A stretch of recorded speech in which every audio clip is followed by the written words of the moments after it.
Vou contar mais uma linda história a partir de agora. Só que eu quero fazer antes um pedido para você. Se inscreva no canal. É um gesto tão simples para você e tão significativo para o canal. Entra no canal, se inscreva, curta, põe o teu joinha, acione o sininho. Para nós isso é muito importante. O canal ganha força e muito mais histórias a serem contadas. Por favor, se inscreva no canal. Agora, prepara o coração, porque a história de hoje é linda.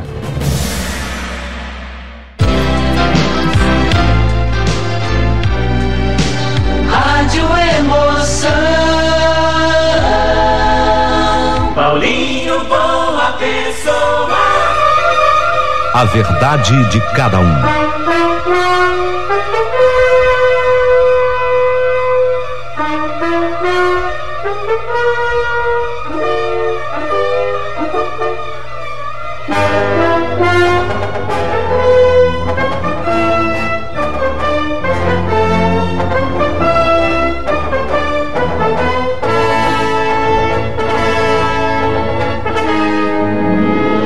Sim, eu vou contar essa minha história. É muito interessante, meu amigo Paulinho Boa Pessoa.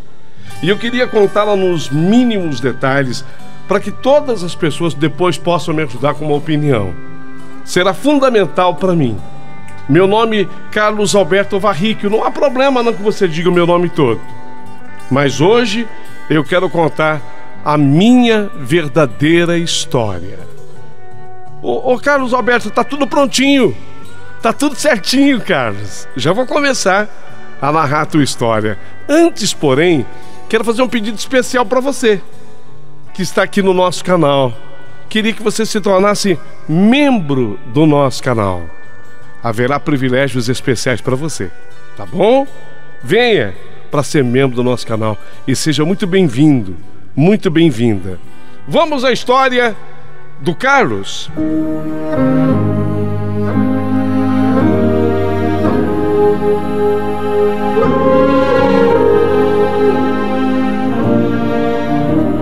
Mas que coisa que é a vida, né, Paulinho?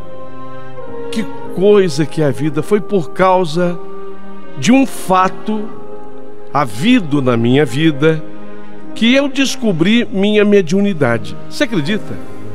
Eu não sabia. Amiga que está acompanhando, eu não sabia nada a respeito de mediunidade.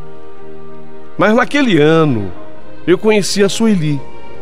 Sueli, uma garota agradável, adorável, simpática, bonita, expansiva. Nós fizemos uma bela amizade. Começamos a sair com uma certa frequência e não demorou muito tempo. Você sabe, tem gente que diz assim: não pode deixar virar amizade, que senão depois não vira amor. Eu também pensava assim. Outra coisa que mudou comigo nesse momento, nessa fase da minha vida: não deixa virar amizade, que depois é difícil, se você pretende alguma coisa no campo amoroso. Mas com ela foi diferente, sabe? Foi muito diferente com a Sueli, porque primeiro foi amizade, mas depois eu comecei a namorar com ela. Sabe aquela amiga pela qual você se apaixona? Exatamente foi o que aconteceu. Em pouco tempo, o nosso namoro, o meu e da Sueli, era um namoro bacana, bom, firme, sério. E um dia eu comentei com a Sueli, falei: Sueli, já que a gente tá firme, eu gostaria assim de me infiltrar. Eu até usei essa expressão para lá rir um pouquinho. Eu sempre fui metido a engraçado. Eu gostaria de me infiltrar na tua família. Foi quando ela marcou e eu tinha aquele desejo de conhecer os pais da Sueli. E também, lógico, não só eu conhecer a turma dela, mas ela conhecer a minha turma, eu trazê-la também à minha casa, à minha família, ao seio da minha família. Foi então que ela me falou uma coisa, que os pais dela já tinham falecido, que na verdade a vida dela era assim: era ela e ela tinha uma irmã mais velha com quem ela morava. E, na verdade, a família dela terminava aí. Acabava aí. Ela e a irmã. E não entrou mais em detalhe. Os pais já falecidos. Percebi que a Sueli se entristeceu ao tocar nesse tipo de assunto comigo. Então eu resolvi mudar a conversa e comecei a falar para ela sobre os meus pais. Alguns dias depois, eu marquei um almoço na casa dos meus pais para que eles conhecessem a minha namorada.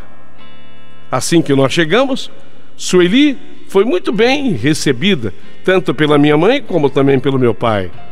Passamos um dia daqueles gostosos. Almoçamos, conversamos e, num certo momento, a minha mãe perguntou sobre o pai da Sueli, a mãe da Sueli, os pais da Sueli. Pronto. Parece que havia acabado o dia para minha namorada.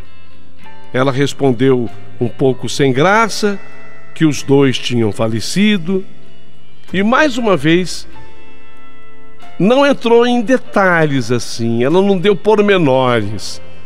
E ela acabou ficando, sabe, de cara fechada pelo resto do dia. A minha mãe ainda me chamou lá na cozinha e me deu uma bronca. Por que você não me avisou que os pais dela já tinham falecido? Porque assim eu evitaria tocar nesse assunto, para que ela não ficasse desse jeito. Você viu como é que ela ficou, coitada? Ficou com a cara amarrada, fechada, entristecida. Você devia ter me dado um toque. Você devia ter falado comigo. Carlos, foi uma bronca da mamãe. Foi uma bronca e perfeitamente compreensível. Após o almoço, eu e Sueli resolvemos ir ao cinema. E no caminho, eu ainda acabei tocando no assunto e perguntei para ela: amor, desculpa eu tocar nesse assunto, que eu vejo que não te faz bem, mas eu queria entender um pouquinho mais, sabe?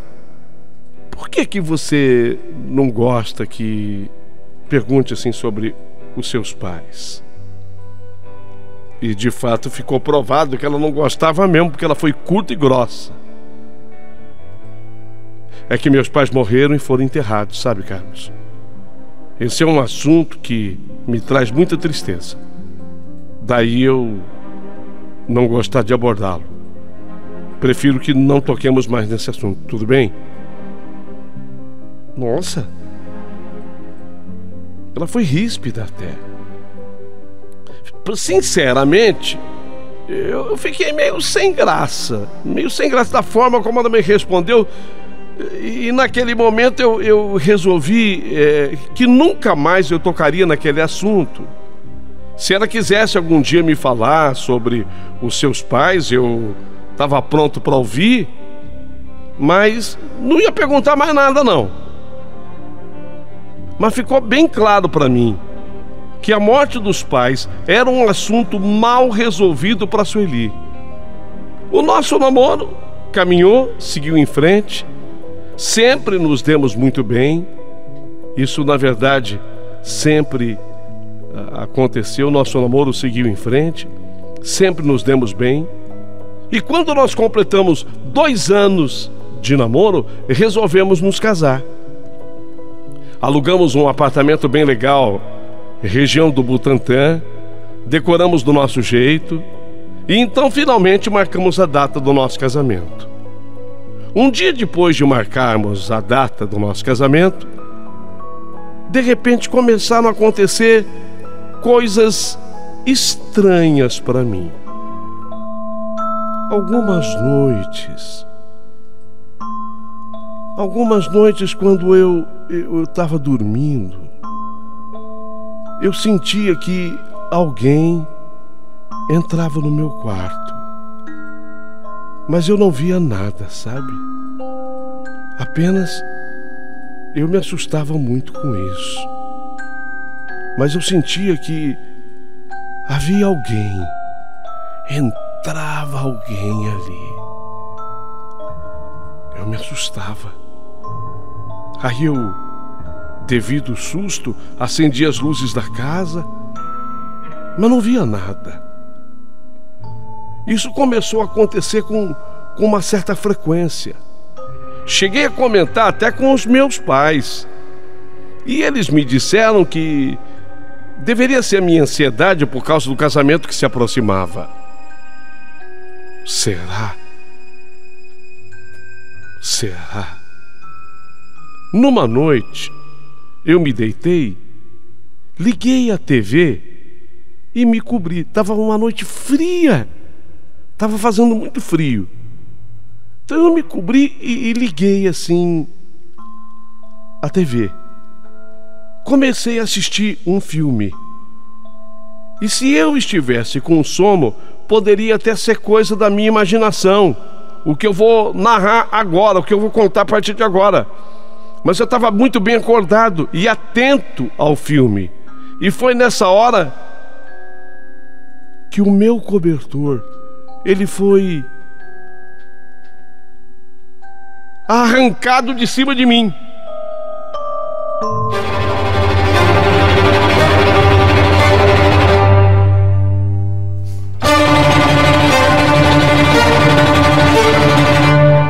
Era como que se alguém tivesse puxado aquele cobertor que estava em cima de mim. Ele foi puxado mesmo, arrancado.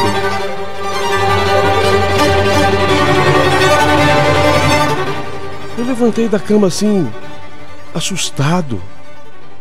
Eu não conseguia entender o que tinha acontecido. E quando eu fui acender a luz do meu quarto, a minha porta simplesmente se abriu sozinha. E naquela hora, eu senti um vento súbito e também que alguém estava saindo do meu quarto.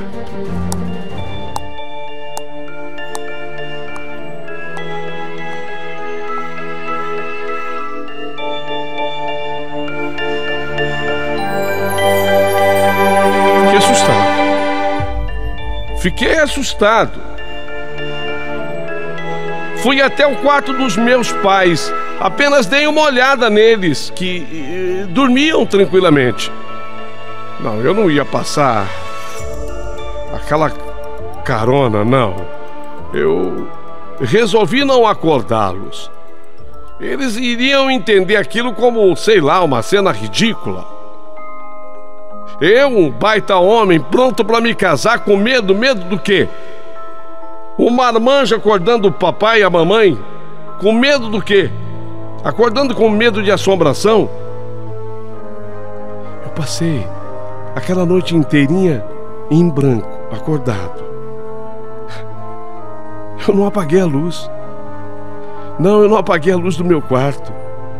E também não fechei a porta do meu quarto. Fiquei com a luz acesa e a porta aberta. No dia seguinte, eu resolvi não comentar nada com ninguém. Parecia que eu mesmo queria uma confirmação sobre tudo que estava acontecendo comigo. Meu casamento agora se avizinhava. Estava chegando. Faltavam menos de 2 meses. Eu e Sueli estávamos feitos loucos com os preparativos e não víamos a hora de nos mudar para o nosso apartamento, a nossa casinha. Aquelas coisas estranhas amainaram um pouco, sabe? Diminuíram um pouco. Aquela coisa estranha acalmou. Apenas eu tinha muitos arrepios nos braços, especialmente em momentos que eu ficava só. Mas para ser sincero, eu já estava quase me acostumando com isso, com esses arrepios. Nos momentos que eu ficava sós, será que é circulação? Eu cheguei a pensar nisso. Será que a minha circulação mudou alguma coisa? Meu sangue esquentou? Sei lá, comecei a pensar qualquer besteira. Meu sangue esquentou, como se isso fosse possível. Ou tá correndo mais rápido nas veias? Por que eu tô em arrepio? Naqueles dias, eu e Sueli acabávamos de sair do trabalho, nos encontrávamos e íamos para as nossas maratonas, as nossas correrias. Ou como a gente fala nos dias atuais, a gente ia para o nosso corre. Às vezes, convidando até pessoas para a cerimônia da nossa festa, do nosso casamento, noutras oportunidades, vendo detalhes da festa. E como ainda já tínhamos apartamento alugado, nós íamos atrás de pintor, encanador, eletricista. A expressão é essa mesmo da modernidade agora. A gente ia para o nosso corre. Olha, não é fácil. Naquele dia eu e ela fizemos tantas coisas. Corremos atrás de tantas coisas. Quando deu meia-noite, nós não tínhamos voltado para casa ainda, nós estávamos na rua, meia-noite. Como nós estávamos mais próximos da casa dos meus pais e o bairro da Sueli era distante, ela veio dormir comigo na casa dos meus pais. Não era a primeira vez que socorria, lógico que não. Ela já tinha dormido várias vezes na casa do meu pai e da minha mãe. Tinha até roupa dela guardada lá. Você sabe como é que é um casal. Hoje em dia é assim. A Sueli tinha até pertences dela na casa do papai e da mamãe. Até aí, sem novidade nenhuma. Não estou contando nenhuma novidade para ninguém. Depois do banho, já entrando na madrugada, fomos dormir. Devia ser o quê? 00:40. Quando nós jogamos os nossos corpos sobre a cama. 00:40, por aí. O cansaço falou mais alto. Pesou o cansaço. Eu ainda não sabia, mas seria aquela noite uma noite muito difícil para mim.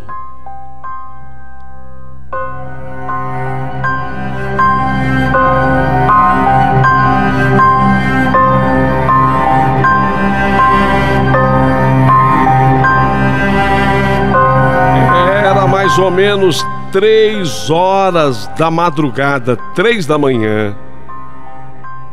Eu senti que alguém puxou meu travesseiro. Puxou meu travesseiro que a minha cabeça moveu, se mexeu. E puxou mais forte na segunda vez, tanto que o travesseiro caiu no chão. Achei que fosse a Sueli. Tava sonhando, bateu a mão. Já ia reclamar com ela, mas quando eu me virei, ali bem diante dos meus olhos, aquela cena. Uma senhora materializada. Uma senhora sentada em uma cadeira de rodas.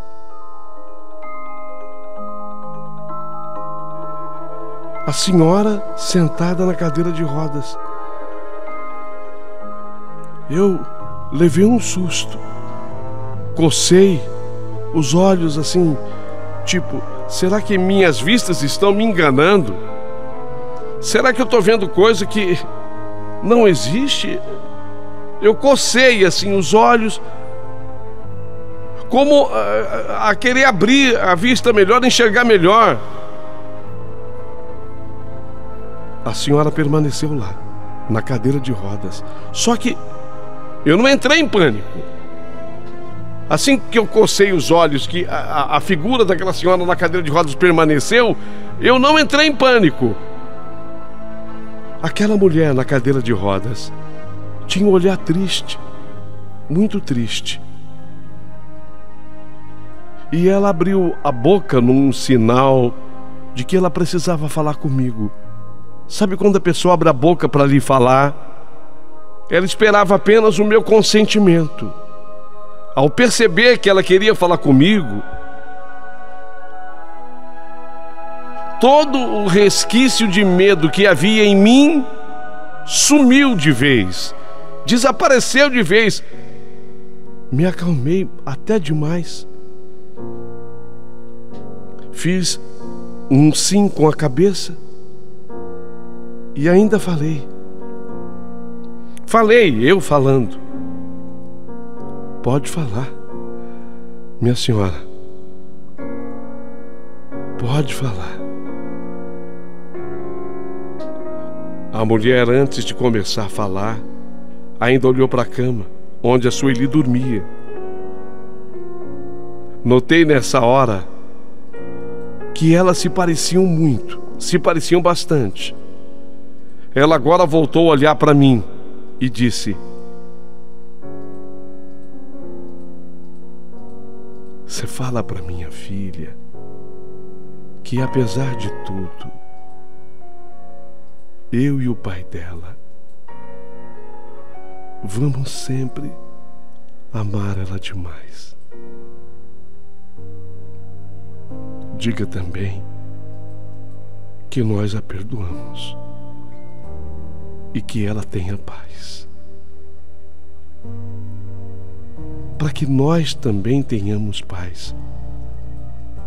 Diga para ela que não ficamos magoados, que o pior já passou e que agora tá tudo bem. Você faz isso?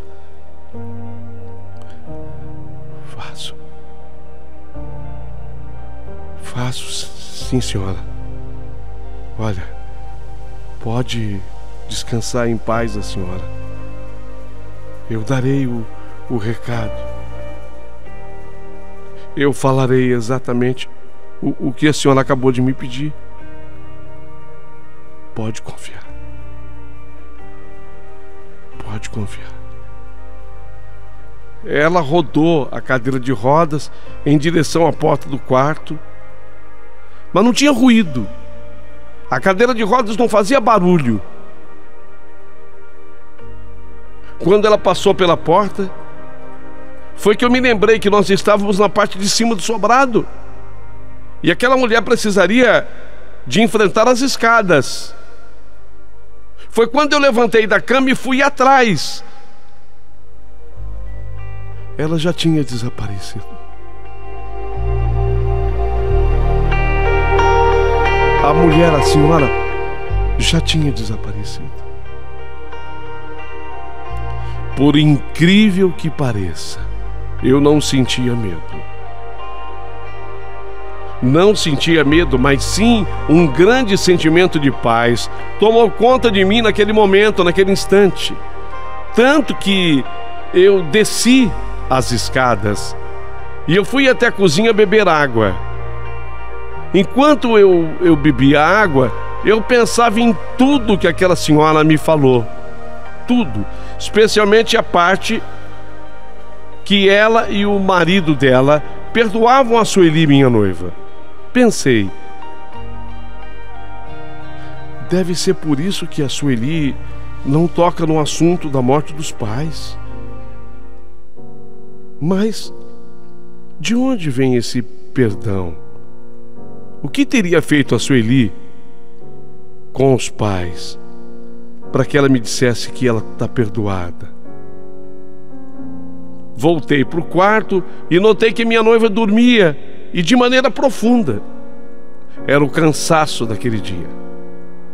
Pensei em chamá-la naquele momento, mas algo dentro de mim pediu que eu a deixasse dormir.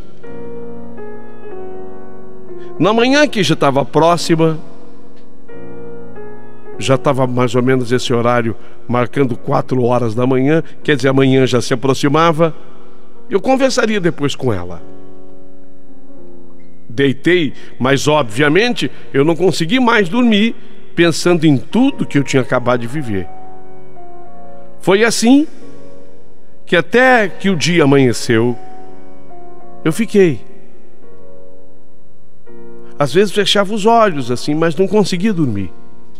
Levantei, fui para minha rotina, fiz a barba, quando um cheiro de café, um cheirinho de café coado que eu amo, que eu adoro, chegou até as minhas narinas.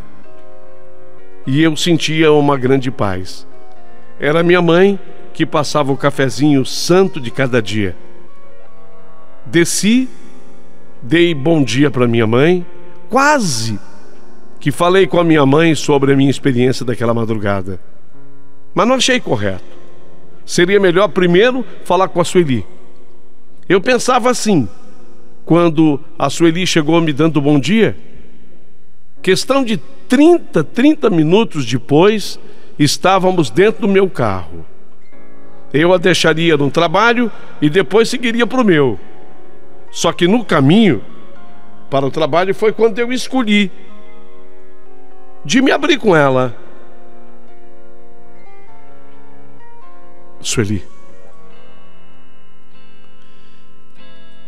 eu nem sei como começar esse assunto, mas eu preciso te falar. Eu tive uma visão essa noite. Uma visão real, sabe? Como assim? Uma mulher, uma senhora numa cadeira de rodas dentro do meu quarto veio conversar comigo. Quando eu falei assim, quando eu falei que uma senhora numa cadeira de rodas no meu quarto veio conversar comigo, a Sueli ficou apavorada. Ela fez uma cara de muito espanto. Parecia que ela estava vendo um fantasma. Ela levou a mão aos cabelos como se fosse arrancá-los e começou a chorar.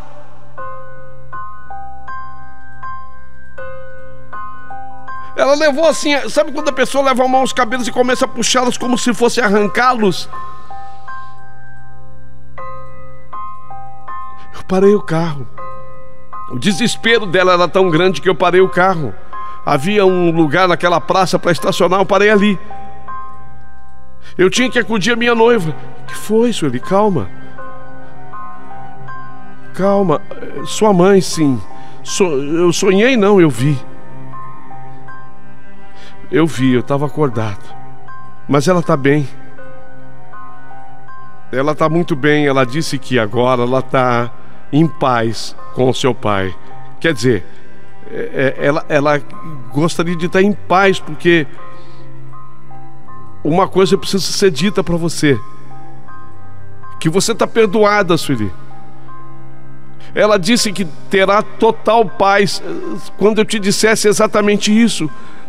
E é o que eu estou te falando agora, Sueli. Você está perdoada. Na hora que eu falei assim para Sueli, ela me encarou. Eu procurei secar as lágrimas dela, mas era impossível. Ela precisava de um tempo até que ela ganhasse condição de falar. Ficamos um tempo assim dentro do carro, até que ela respirou. Carlos era minha mãe mesmo. Sim, lógico que era tua mãe. Numa cadeira de rodas. Era ela. Isso eu nunca te falei, Carlos. Eu sei que você nunca me falou. E eu tive também a certeza de que ela não mentiu em nenhum momento. Ela, Carlos. Ela é minha mãe, Carlos. Sim, ela mesmo. Meu Deus, ela falou que me perdoou? Falou. Falou que sim, que ela e o seu pai, ambos te perdoaram. Falou mesmo? Falou. Ela veio para isso. Eu fui muito má, Carlos. Eu fui muito ruim. Eu não tive coração, Carlos. Eu não tive coração. Eu fui muito ruim com eles, Carlos. Calma, Sueli. Calma. Veja, o importante é que ela me pareceu estar bem e pediu que eu dissesse isso a você, que você está perdoada, porque ela e o seu pai tenham bastante paz. Você viu meu pai também? Não. Eu vi apenas a sua mãe, mas ela falou dos dois. Coitados, Carlos. Coitados. Eles não mereciam o que eu fiz. Calma, Sueli. Procure você se acalmar. Senão você nem consegue falar.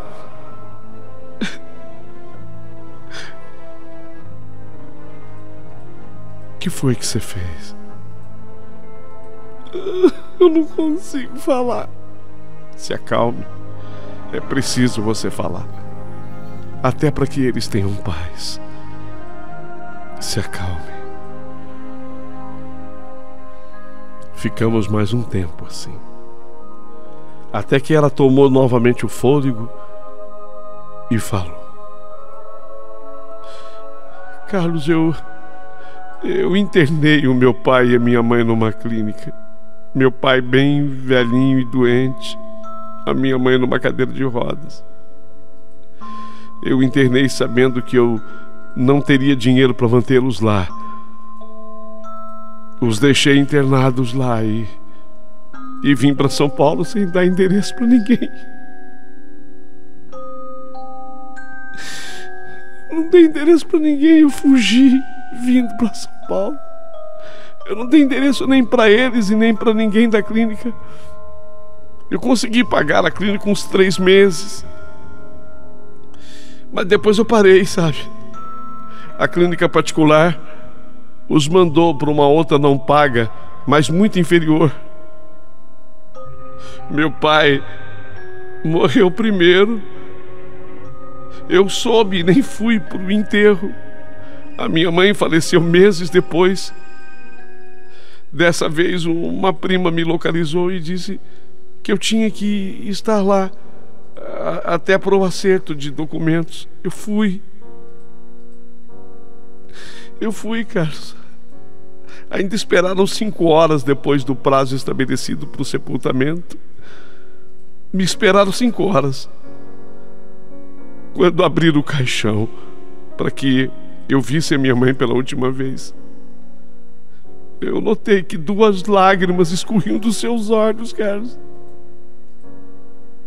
Eu notei que a minha mãe estava chorando no caixão. 2 lágrimas estavam correndo dos olhos dela. Eu cheguei a gritar na hora que ela estava viva. Ela está viva. Ela está viva. Ela está viva. Minha mãe está viva. Um médico veio e atestou. Não há batimentos, não há pulsação e já tem a rigidez cadavérica. Ela está morta. O fenômeno da lágrima pode acontecer com alguns mortos, explicou o médico. Mas eu sabia por que ela tinha chorado, Carlos. Eu sabia. A partir daí, eu nunca mais me perdoei. Por isso eu jamais admiti que ninguém tocasse no assunto. Você vê, eu nunca toquei nesse assunto com você. Não admito que você toque no assunto sobre meus pais. Você entende agora? Você me entende agora, Carlos? Sim.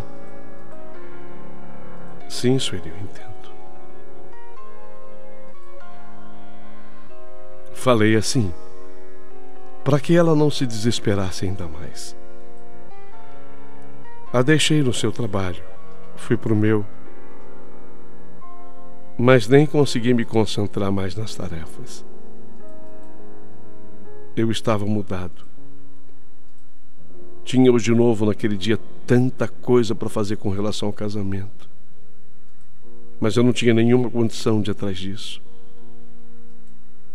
Foi quando eu procurei a Federação Espírita de São Paulo, lá conversei com pessoas que me orientaram sobre o que eu deveria fazer daquele dia para frente.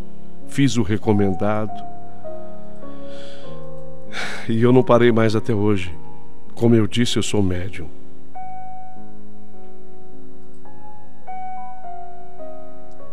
Não. Eu não me casei com a Sueli. Mas não foi porque eu não consegui perdoá-la. Jesus tanto nos ensinou sobre o perdão. Mas não me casei com ela porque depois dessa revelação eu perdi qualquer encantamento com relação a ela. Um homem, para se casar com uma mulher, precisa, antes de tudo, admirá-la. E eu já não admirava mais a Sueli.